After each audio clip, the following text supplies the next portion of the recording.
The skies above New Taipei City darkened as the alien vessels descended, their sleek, insectoid forms blotting out the sun. Panicked crowds flooded the streets, their shrieks and cries echoing through the towering skyscrapers.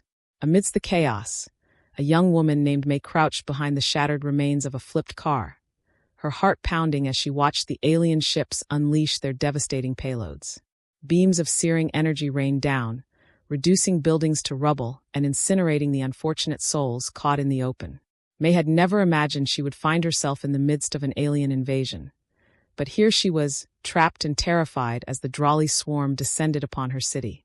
Tales of their conquests had spread like wildfire, horror stories of entire worlds being absorbed into their collective consciousness, their populations subsumed and reshaped to serve the alien hive mind. As the ground shook from the impact of the Drali's devastating attacks, May felt a surge of desperation. She had to get out of the city, had to find a way to escape the Drali's grasp. But even as she steeled herself to make a run for it, a new, more unsettling sight caught her eye. From amidst the wreckage, humanoid figures began to emerge, their movements strangely synchronized. May's breath caught in her throat as she recognized the faces of her neighbors, her co-workers, her friends, all of them now sharing a vacant, emotionless expression. "The Hive," she whispered, her voice trembling. "They're already here." May watched in horror as the Drali's humanoid drones, their individuality stripped away, began to systematically round up the remaining civilians. She knew that if she were caught, she too would be assimilated into the Hive, her very sense of self erased and replaced by the collective consciousness of the alien invaders. Mustering her courage, May darted from her hiding place, weaving through the rubble and debris as she fled the advancing Hive drones.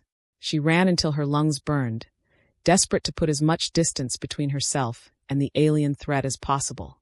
Eventually, May found herself in a maze of half-collapsed alleyways, her steps slowing as she struggled to catch her breath. She pressed herself against the wall, heart pounding, as she strained to listen for any sign of pursuit. Silence. May let out a shaky sigh of relief, but the respite was short-lived.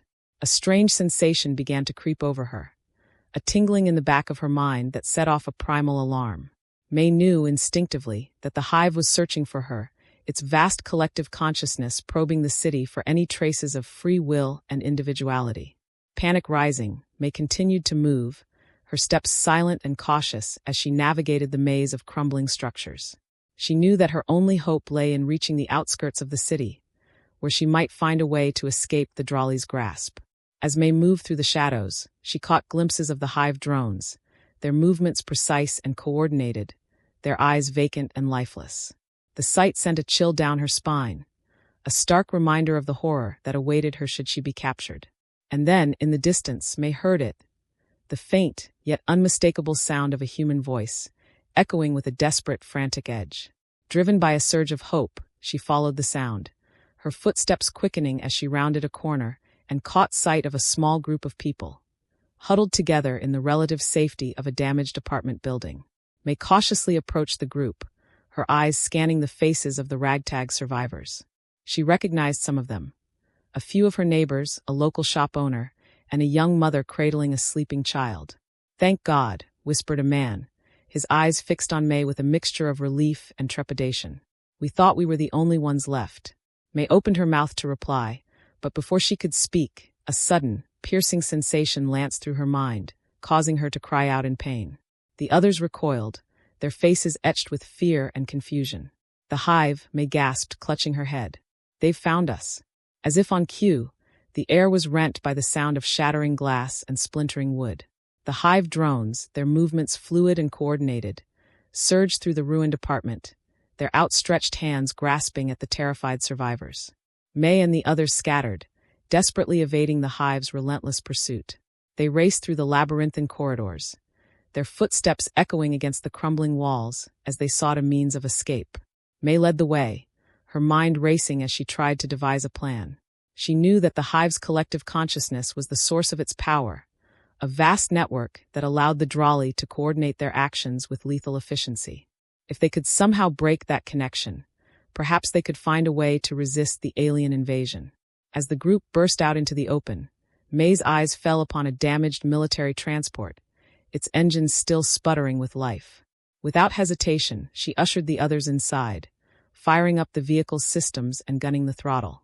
The transport lurched forward, narrowly evading the Hive drones as they converged upon the survivors. May gripped the steering wheel, her knuckles white with tension as she navigated the rubble-strewn streets. "Hold on," she shouted, her voice barely audible over the roar of the engines. As they sped away from the Hive's clutches, May allowed herself a fleeting moment of relief. But she knew that their respite would be short-lived. The Hive's collective consciousness would not be easily broken, and the Drali would not rest until they had absorbed every last trace of human individuality. The transport rumbled to a halt in the shadow of a half-collapsed overpass, its occupants spilling out onto the cracked asphalt. May quickly ushered the others into a nearby building, her eyes scanning the horizon for any sign of pursuit. "We should be safe here for now," she said, her voice laced with uncertainty. "But we need to figure out a plan if we're going to survive this." The group, a mix of frightened civilians and a few former military personnel, huddled together, their expressions grim. May could see the desperation in their eyes, the fear of a future in which their very identities would be stripped away. "The Hive," murmured an older man, his face etched with a lifetime of hardship. "I've heard the stories, but I never thought it would come to this." May nodded solemnly. "They're after our individuality, our free will. The Drali can't abide the idea of humanity existing outside their collective consciousness." A young woman with a determined glint in her eyes spoke up. "Then we have to find a way to break their connection, to disrupt the Hive mind. If we can't stop the Drali outright, we need to at least find a way to free ourselves from their control." May felt a surge of hope.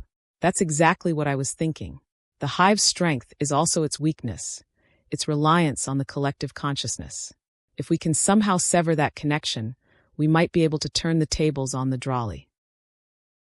The group fell silent, the weight of the task before them palpable. May could see the doubt and uncertainty in their faces, but she also saw a glimmer of determination, a spark that refused to be extinguished. "I don't know how we're going to do it," she said, her voice steady. "But we have to try.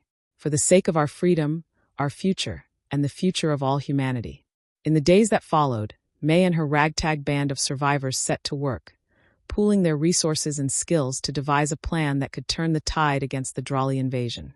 They scoured the ruined city for any clues or remnants of technology that might give them an edge, their movements cautious, and their senses constantly on alert for any sign of the Hive drones.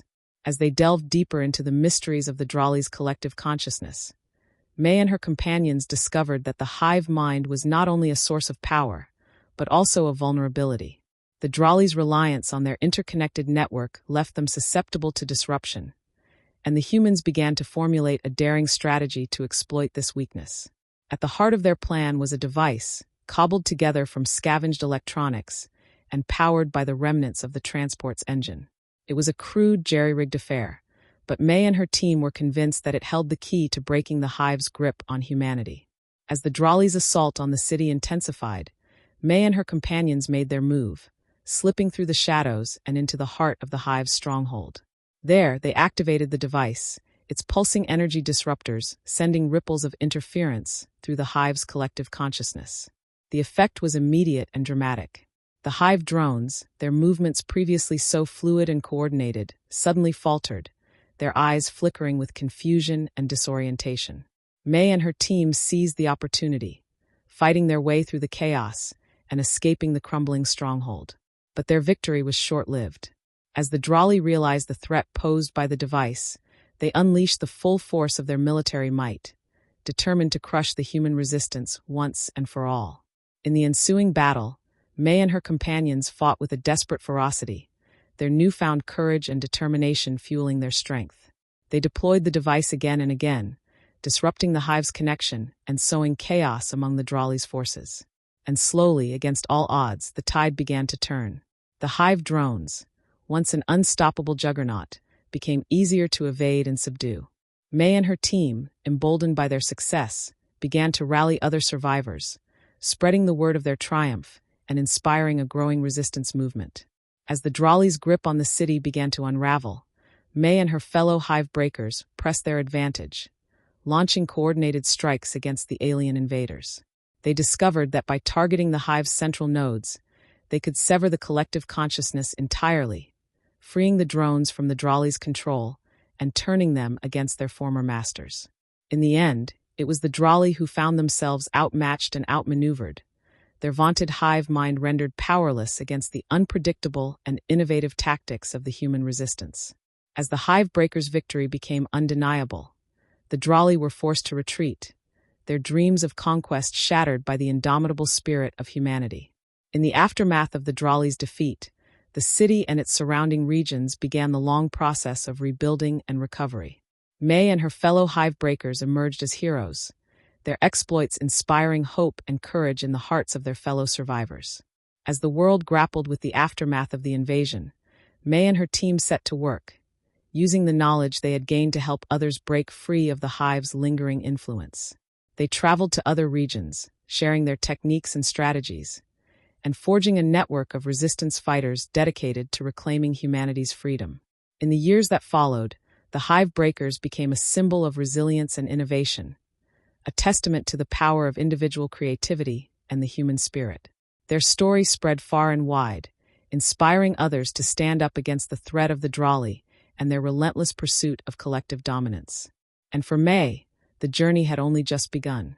She knew that the battle against the hive was far from over, but with the strength and determination of her fellow Hive Breakers at her side, she was confident that they would prevail. After all, the future of humanity depended on it.